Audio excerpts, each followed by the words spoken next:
Fadel Bajideh tampaknya harus bersiap-siap lantaran hasil lab dan visum Laura Mezani Mawardi alias Laura akan dibongkar di persidangan. Pasalnya, jika hasil lab dan visum Laura yang telah lengkap itu juga dapat membuktikan bahwa Fadel Bajideh melakukan tindak kejahatan sesuai atas laporan Nikita Mirzani, maka kasus Fadel Bajideh berpotensi naik ke penyidikan, serta Fadel Bajideh pun terancam menjadi tersangka. Untuk mengetahui sederet fakta menarik terkait itu semua, maka inilah 5 fakta hasil visum Laura yang luar biasa, versi Cumi Top 5. Laura Mezani Mawardi alias Laura diketahui telah menjalani serangkaian pemeriksaan, mulai dari lab hingga visum atas laporan Nikita Mirzani terhadap Fadel Bajideh. Pihak kepolisian Polres Metro Jakarta Selatan menyebut bahwa hasil lab dan visum Laura akan dibongkar di persidangan nanti. Di sisi lain, pihak Fadel Bajideh yakni Rasman Arif Nasution menyatakan bahwa pihaknya belum mengetahui terkait hasil lab dan visum tersebut. Namun, hal itu langsung kembali dijawab oleh pihak kepolisian bahwa hasil lab dan visum Laura hanya dapat diketahui pihak yang bersangkutan, yakni penyidik dan Nikita Mirzani yang merupakan orang tua kandung dari Laura. Jadi untuk hasil visum itu nanti diberikan oleh ahlinya, terutama dari RSCM ke penyidik, ya, sebagai barang bukti. Kemudian nanti dibuka di pengadilan. Ya, jadi semua itu dibuka di pengadilan, karena memang yang berhak adalah ahlinya yang membuka, karena semua orang itu tidak bisa membaca. Yang bisa membaca hasil visum, kemudian semua kesimpulan adalah ahli, terutama ahli forensik. Kalau visum itu pasti, Pak. Pasti dibacakan. Jadi visum itu, makanya selalu kita sampaikan, visum itu kalimatnya visum et repertum. Jadi proses hukum bunyi itu nanti akan terbuka dan mungkin Anda bisa tahu itu pada saat proses di persidangan. Jadi penyidik itu yang punya. Jadi itu dalam bentuk label, nanti dia itu pasti nanti akan dikasih tanda-tanda tertentu dari hasil visum itu. Penyidik akan membaca hasilnya.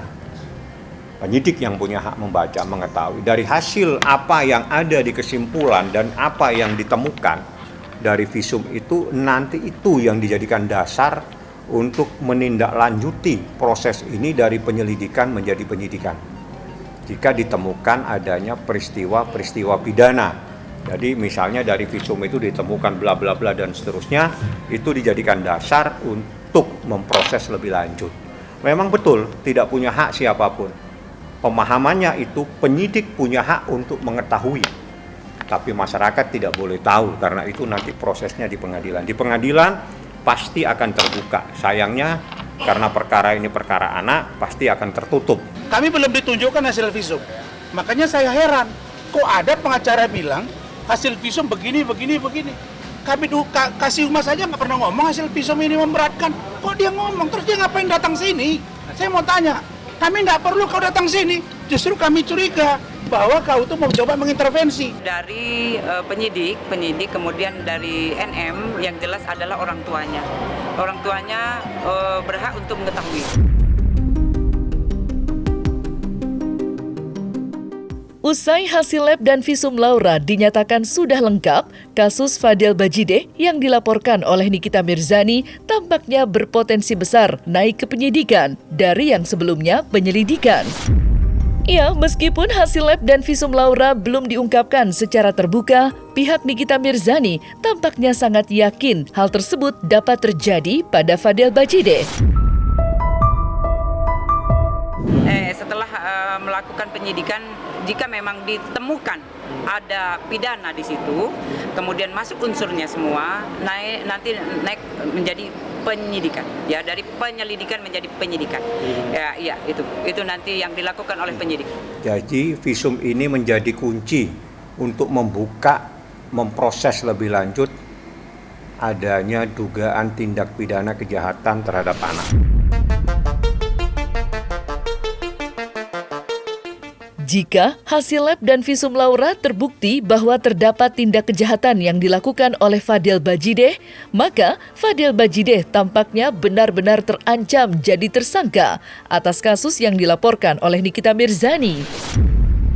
Terlepas dari hal tersebut, Rasman Arif Nasution, kuasa hukum Fadil Bajideh, masih yakin kliennya akan lolos dari laporan yang dilayangkan Nikita Mirzani. Namun, pihak Nikita Mirzani tampak enggan menggubris hal tersebut terlalu dalam dan membiarkan pihak lawannya terus berkoar-koar tanpa bukti yang konkret. Kalau proses visum sudah keluar, berarti proses ini akan diputuskan, ditindaklanjuti. Kalau ditindaklanjuti, maka prosesnya itu namanya penyidikan. Kalau sudah proses penyidikan, maka akan dipanggil semua sebagai saksi. Nah, dari sekian orang yang dipanggil dari saksi, pasti ada yang menjadi terdiduga telah melakukan dugaan tindak pidana. Ya, mereka yang diduga yang harus bertanggung jawab atas adanya peristiwa ini, itu nanti akan ditetapkan menjadi tersangka. Ada anak seperti ini, kita tidak tahu di dalam apakah ini safe house atau bagaimana. Kami terus terang belum tahu safe house ini apakah ada Kemen PPA-nya, penyidiknya atau apa, kami nggak tahu. Tapi kami butuh dilihat bersama. Kenapa? Karena kami khawatir keterangan Loli nanti bisa jadi menyudutkan klien kami, padahal itu bukan keterangan dia. Karena penyidik itu tidak akan berharap dari pengakuan terlapor.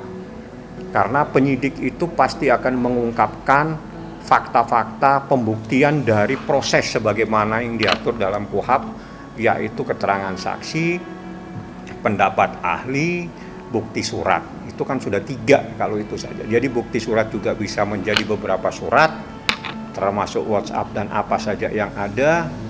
Salah satunya juga adalah visum. Nah, itu adalah hal itu. Jadi menurut KUHP berdasarkan putusan Mahkamah Konstitusi itu minimal 2 alat bukti untuk menetapkan seseorang menjadi tersangka. Tidak penting bagi saya dia itu mau bilang apa saja, karena bagi hukum yang terpenting itu 2 alat bukti. Nah, 2 alat bukti, visumnya udah keluar, keterangan saksi sudah ada, bukti-bukti petunjuk yang lain sudah ada. Jadi dia mau mengakuin silakan, mau membantah silakan. Semakin dia membantah, semakin dia masuk dalam persoalan terperangkap dengan apa yang dia katakan sendiri.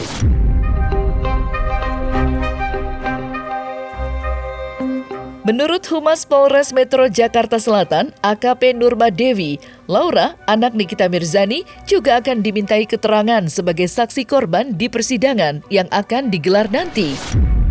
Sebagai ibu kandung Laura, Nikita Mirzani berharap agar Laura dapat memberikan kesaksiannya dengan jujur dan tanpa tekanan apapun. Kalau memang diperlukan, pasti kita meminta lagi keterangan dari LM. Mudah-mudahan nanti dari mulutnya Laura sendiri yang akan bercerita, mungkin nggak di sini, nanti saat mau masuk ke pengadilan.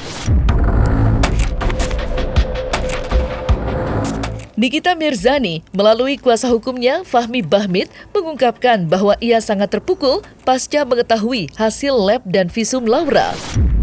Ia tampaknya terdapat hal yang luar biasa dari hasil lab dan visum Laura yang tidak dapat diungkapkan secara gamblang ke hadapan publik. Sebagai ibu kandung Laura, Nikita Mirzani pun menegaskan bahwa ia tidak akan membiarkan Fadil Bajideh lolos, alias ia memastikan bahwa Fadil Bajideh akan segera masuk penjara dalam waktu dekat. Kalau reaksi dari awal kan dia sudah bicara waktu itu, jadi dia sangat terpukul, bahkan bahasanya dia itu seperti yang dia sampaikan beberapa kali, seandainya ini tidak ada hukum, mungkin dia pakai hukumnya sendiri. Itu salah satu kejengkelan, marah Niki, itu sudah disampaikan pada saat proses dia tahu hasil visum. Jadi pada saat hasil visum yang kedua setelah Laura sudah tidak datang bulan dan sudah bersih, maka Nikita udah tahu, tapi secara lisan. Di situ dia sudah emosi. anak saya kok jadi dihancurkan seperti ini, bahasanya dia. Makanya wajar kalau Niki itu meledak-ledak.